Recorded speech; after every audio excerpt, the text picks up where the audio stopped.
ভৌগোলিকভাবে আমরা ফিলিস্তিন থেকে অনেক দূরে হতে পারি, কিন্তু আজকের এই জনসমুদ্র প্রমাণ করে আমাদের এক একজনের হৃদয়ে বুকের ভেতরে বাস করে এক একটা ফিলিস্তিন।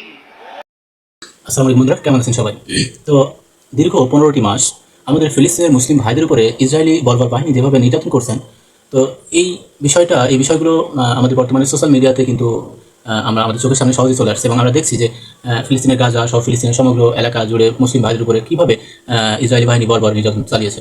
তো তারই উপলক্ষে আজকে শহীদ সোহরাওয়ার্দী উদ্যানে কিন্তু একটি সমাবেশের আয়োজন করা হয়, যেখানে বাংলাদেশের সর্বস্তরের মানুষ সেখানে জমায়েত হয় এবং সেখানে কিন্তু বিভিন্ন স্কলার, বাংলাদেশের বিভিন্ন স্কলার, যারা ঊর্ধ্বতন সারির, যারা স্বনামধন্য বাংলাদেশের প্রিয় মুখ, তারা কিন্তু সেখানে আলোচনা করেছেন এবং বাংলাদেশের যেসব রাজনৈতিক দল, সেখানকার রাজনৈতিক দলের ঊর্ধ্বতন কর্মকর্তারাও সেখানে উপস্থিত ছিলেন।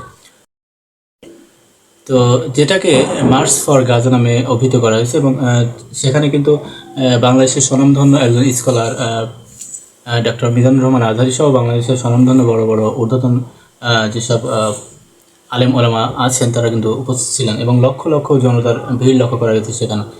তো সেখানে চলেন ডক্টর মিজানুর রহমান আজহারী এই বিষয়ে কী বলেছেন সেটা আপনাদের দেখাতে চলেছে। এবং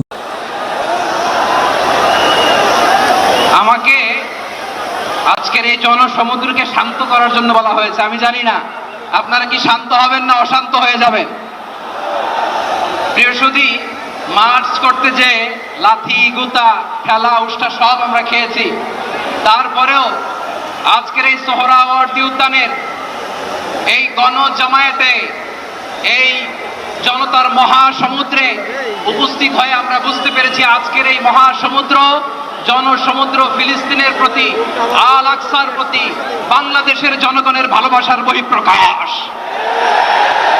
ভৌগোলিকভাবে আমরা ফিলিস্তিন থেকে অনেক দূরে হতে পারি, কিন্তু আজকের এই জনসমুদ্র প্রমাণ করে আমাদের এক একজনের হৃদয়ে বুকের ভেতরে বাস করে এক একটা ফিলিস্তিন।